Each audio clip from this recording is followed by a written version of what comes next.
Good morning student और नमस्कार दोस्तों, मैं राहुल जायसवाल।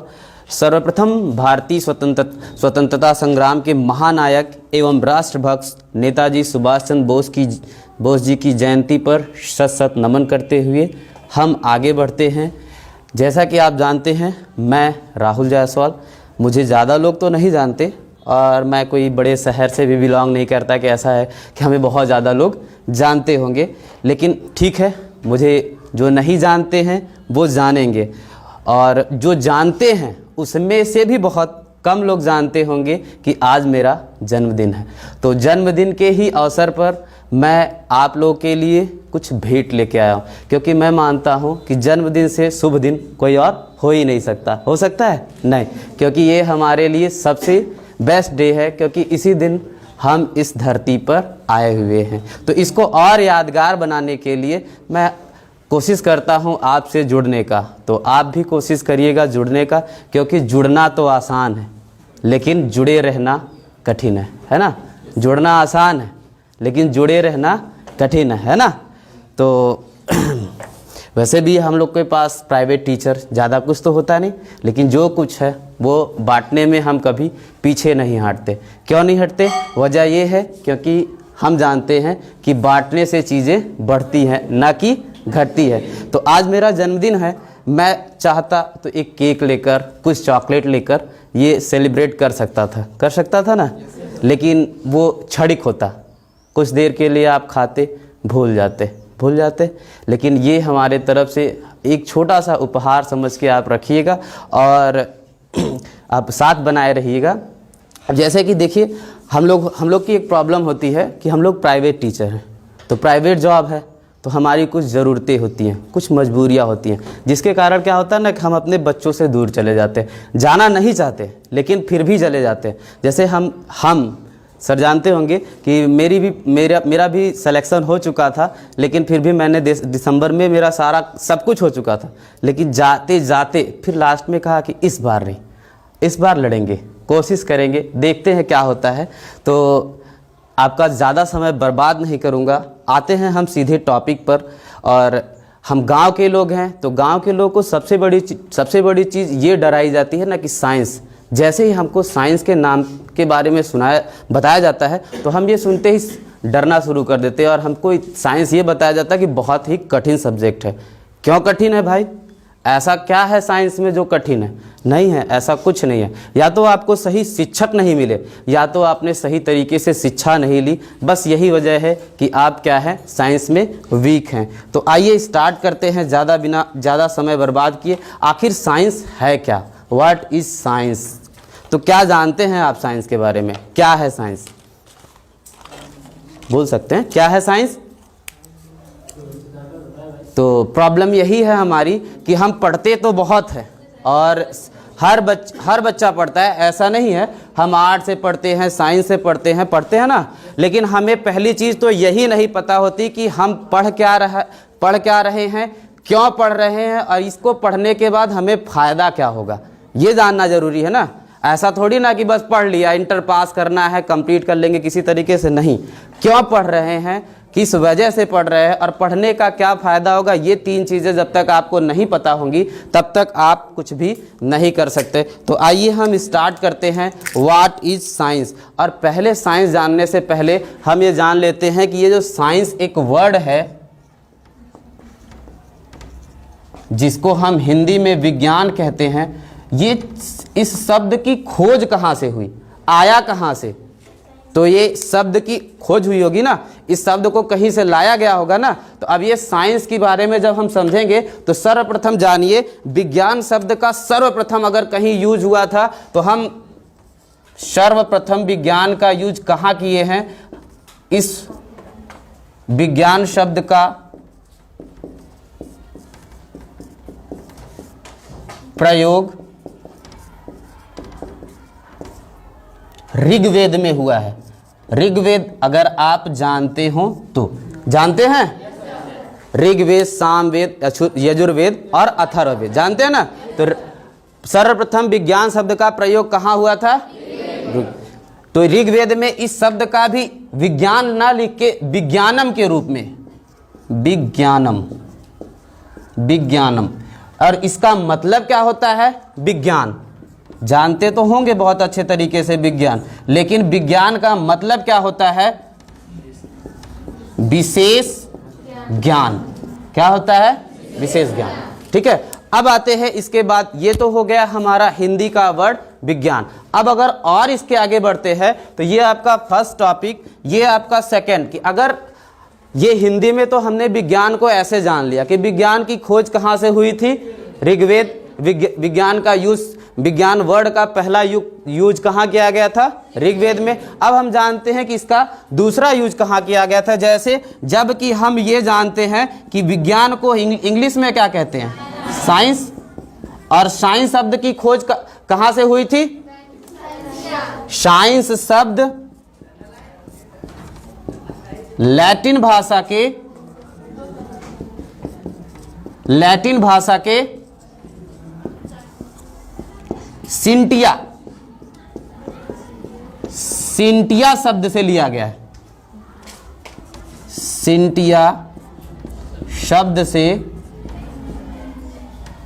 सिंटिया शब्द से लिया गया है। और इस शब्द का मतलब क्या होता है? क्या होता है? सिंटिया। सिंटिया का मतलब क्या होता है? सिंटिया का मतलब होता है जानना। हम किसी चीज को जानेंगे उसके बारे में, तब ना हमें पता होगा कि क्या है सिंटिया। और उसके बाद सिर्फ यही इन चीजों का यूज नहीं हुआ। अब इसका तीसरा वर्ड इल्म, कई बार सुना होगा आपने, इल्म। अरबी भाषा में इसका यूज हुआ है इल्म। अरबी भाषा में से लिया गया वर्ड है ये, लिया गया शब्द जिसका अर्थ है ज्ञान। इल्म का मतलब क्या होता है? ज्ञान। हमें किस चीज की कितनी ज्ञान है, उसी चीज को हम क्या कहते हैं? इल्म। ठीक है, तो अब ये साइंस हो गया। अब साइंस में भी अगर आप कहते हैं कि साइंस की अगर कहीं परिभाषा अगर आप कहते हैं तो साइंस के बारे में क्या कहते हैं? साइंस की परिभाषा क्या बताते हैं? सुव्यवस्थित, सुसंगठित एवं क्रमबद्ध ज्ञान को ही क्या कहते हैं? हम विज्ञान कहते हैं। अगर विज्ञान इसको कहते हैं तो ज्ञान किसको कहते हैं? प्रश्न तो यही है कि अगर सुव्यवस्थित, सुसंगठित एवं क्रमबद्ध ज्ञान को विज्ञान कहते हैं तो ज्ञान किसे कहते हैं? दो वर्ड आपके आ रहे हैं, विज्ञान और ज्ञान। तो इतना आपको अगर समझ में आए तो इसके आगे बढ़े, इरेज करें इसे।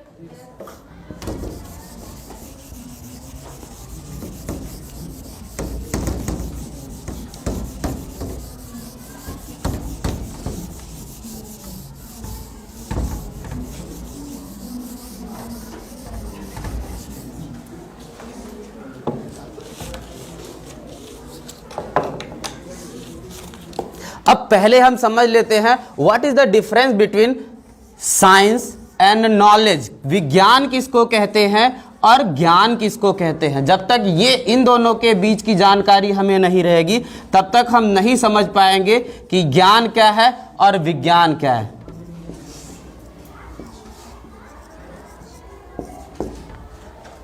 विज्ञान और ज्ञान। तो विज्ञान का मतलब क्या होता है? सत्य की खोज,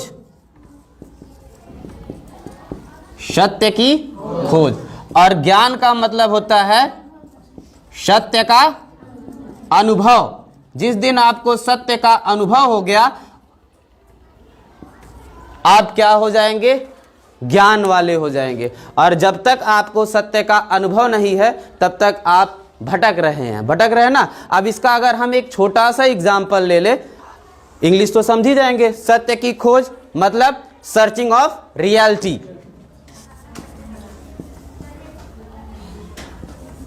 searching of reality.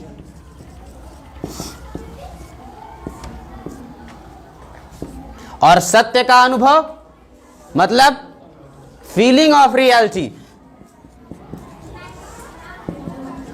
Feeling of reality. जिस दिन आपने फील कर लिया उस दिन आपको क्या हो गया, ज्ञान हो गया। अब जैसे एक छोटा सा एग्जांपल ले लेते हैं, ये मोबाइल क्या है, विज्ञान की खोज है ना, विज्ञान की खोज। लेकिन इस मोबाइल को अगर हम पूरा चलाना जान गए तब हमारे पास क्या हो जाएगा, अनुभव। क्या हो जाएगा, इसका ज्ञान कि हाँ मोबाइल चलता कैसे है। जब तक आपको इसके बारे में जानकारी नहीं होगी तब तक आपके पास ज्ञान नहीं है।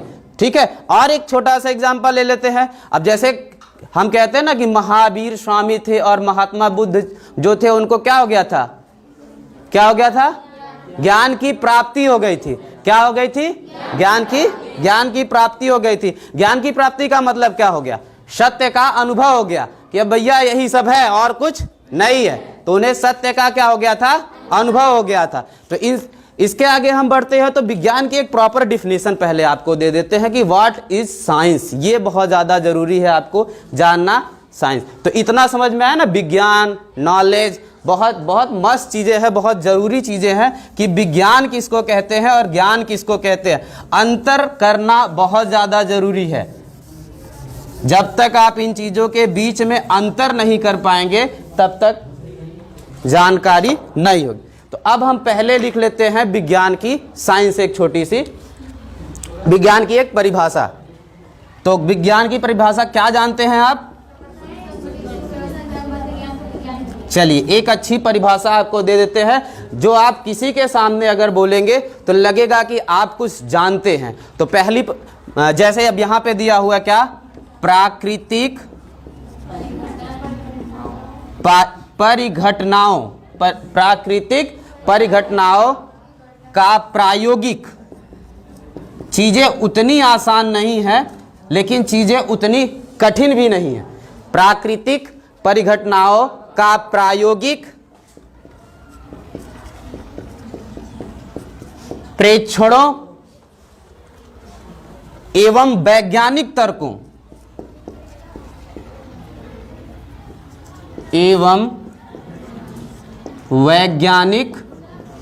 तर्कों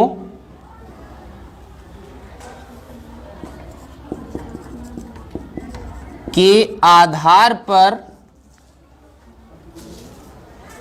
सुव्यवस्थित एवं क्रमबद्ध ज्ञान, सुव्यवस्थित एवं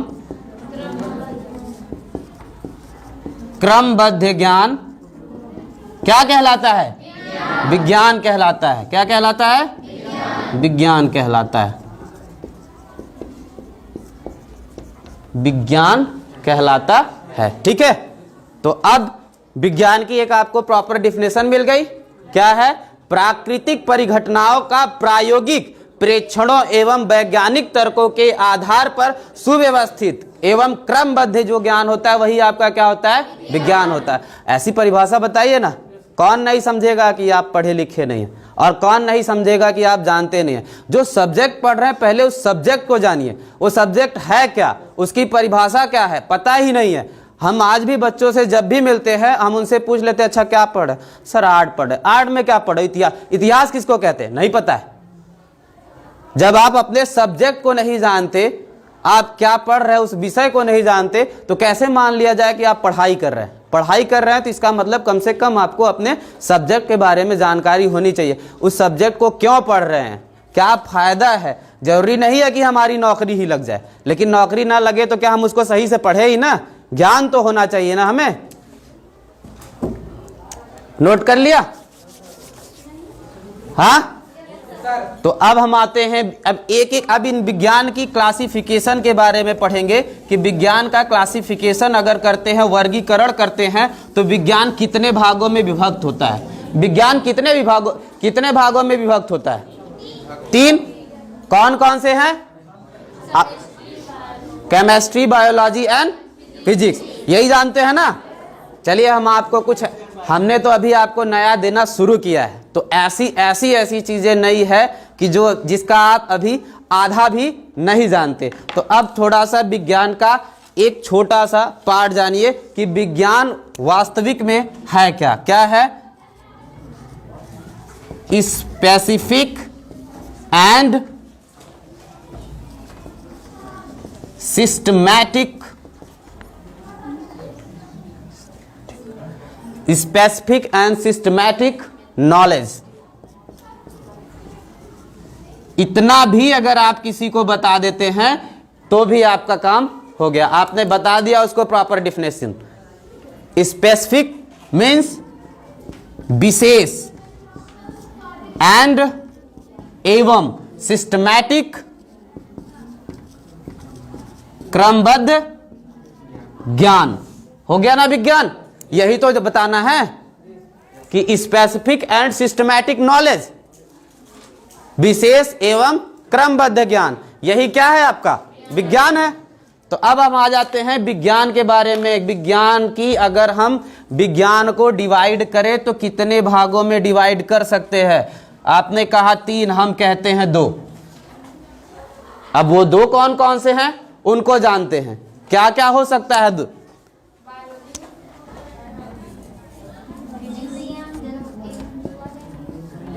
real science and unreal science, pseudo science.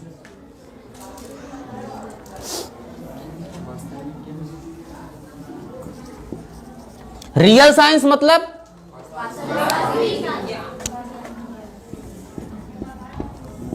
सत्य विज्ञान, और ये क्या है आपका?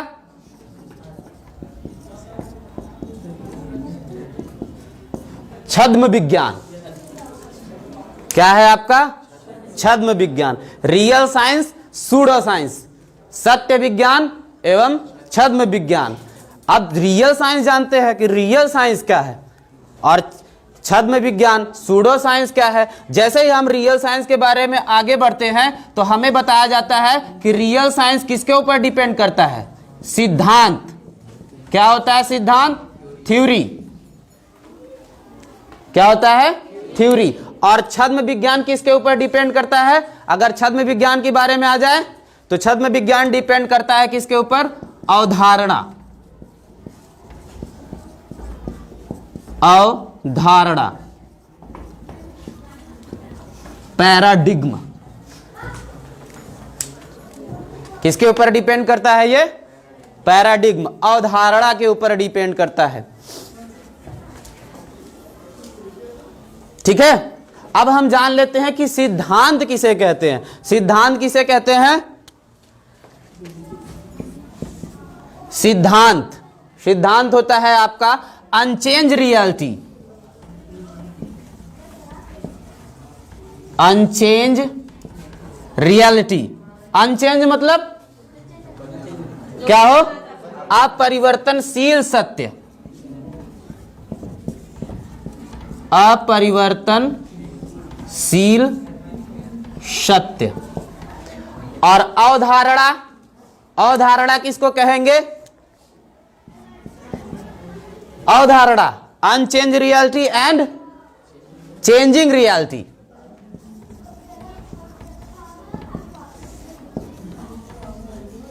Changing reality. चेंजिंग मतलब परिवर्तनशील सत्य। परिवर्तनशील सत्य। अभी कहानी हमारी सत्य पे अटकी हुई है कि सत्य क्या है। अगर परिवर्तनशील है तो वो आपका क्या होगा? छद्म विज्ञान। और अपरिवर्तनशील है तब आपका क्या है? सत्य विज्ञान। सत्य विज्ञान और छद्म विज्ञान। अभी हम साइंस तक, अपनी साइंस तक नहीं पहुंचे। अब इसके आगे बढ़ते हैं तो अपरिवर्तनशील साइंस, इसका मतलब क्या होता है? एक ऐसा सच जो कभी परिवर्तित ना हो सके, यही ना। अब एक ऐसा सच मतलब जैसे अगर वो हमारे लिए भी एक ही हो, आपके लिए भी एक ही हो, यहां भी एक ही हो और दिल्ली में भी एक ही हो। ठीक है। तो जैसे अब उस तरह की एक सिद्धांत को हम समझते हैं गुरुत्वाकर्षण का सिद्धांत।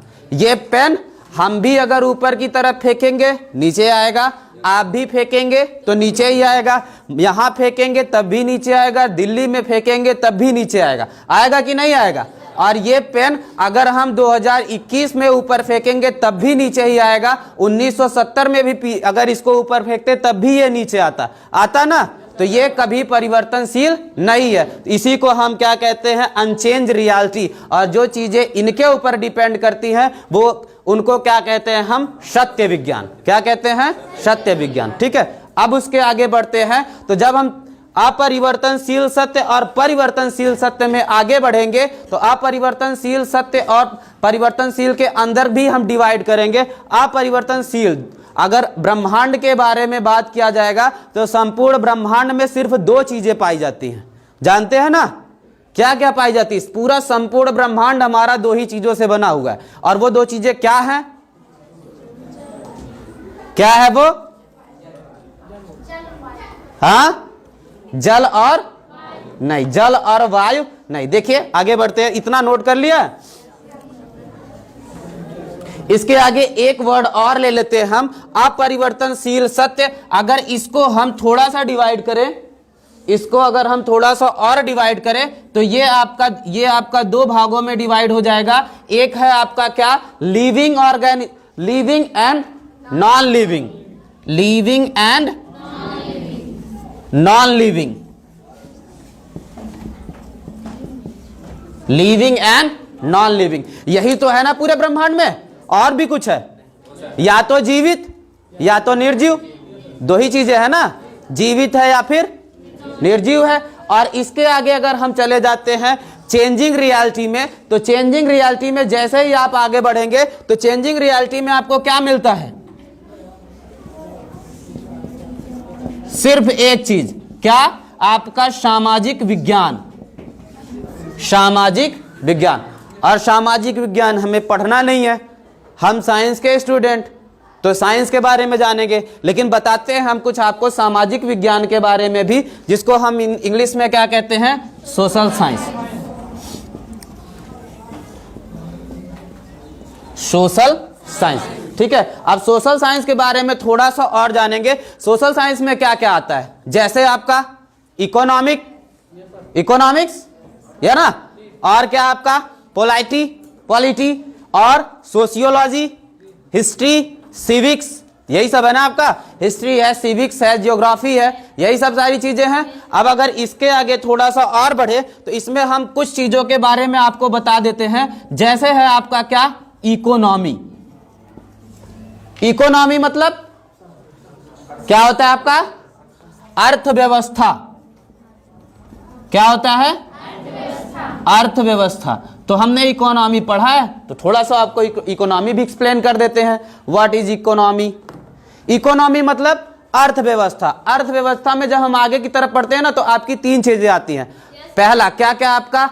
हम उसको शॉर्ट फॉर्म में कहते हैं LPG, not liquefied petroleum gas, LPG. क्या होता है वो एलपीजी? पहला वर्ड आपका एलपीजी मतलब होता है लिबरलाइजेशन। पहला वर्ड है आपका लिबरलाइजेशन, जिसको हम हिंदी में क्या कहते हैं? उदारीकरण। और दूसरा वर्ड है आपका पी मतलब होता है आपका प्राइवेटाइजेशन, जिसका मतलब होता है निजीकरण। क्या होता है? निजीकरण। और तीसरा है आपका ग्लोबलाइजेशन। ग्लोबलाइजेशन मतलब होता है वैश्वीकरण।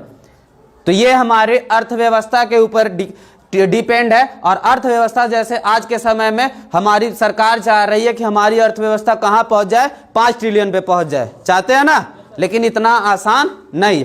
वो करेंगे, उनका काम है। और आगे हम बढ़ते हैं तो कुछ और बता देते हैं आपको। जैसे आपका क्या है? पॉलिटी मतलब राज्य व्यवस्था। क्या है आपका? राज्य व्यवस्था। मतलब हम राज कैसे करेंगे? राज्य व्यवस्था, हम राज्य कैसे करेंगे इसके बारे में पढ़ते हैं इसमें। अब राज्य व्यवस्था किसको कहते हैं? जैसे हमारे यहाँ क्या है? लोकतंत्र है, डेमोक्रेसी है। और कुछ जगह पे क्या है? राजतंत्र है। जैसे कुछ जगह पे राजतंत्र, जैसे सऊदी है ना, रसिया। तो यहाँ क्या है आपका? राज्य व्यवस्था। और हमारे यहाँ क्या है? डेमोक्रेसी। लेकिन उस डेमोक्रेसी में भी तो चेंजिंग है। अगर हमारे यहाँ की डेमोक्रेसी देखेंगे तो हमारे यहाँ प्रधानमंत्री के पास पूरा पावर होता है, और आप अमेरिका चले जाएंगे तो प्रेसिडेंट के पास पूरा पावर होता है ना। तो ये चीजें आपके यहाँ वहां में फिर बदल जाती है ना। तो ये चीजें भी आपकी क्या है, परिवर्तनशील है। अगर परिवर्तनशील ना होती तो इनको यहां भी वही होना चाहिए और वहां भी वही होना चाहिए। जब लोकतंत्र यहां है और लोकतंत्र वहां है तो दोनों बराबर होना चाहिए ना, लेकिन ये चीजें नहीं है। इसीलिए ये छद्म विज्ञान में आ जाती हैं, ना कि सत्य विज्ञान में। और आगे बढ़ेंगे तो और एक वर्ड आपको जो हमेशा मिलेगा वो क्या है, आपका सोशियोलॉजी।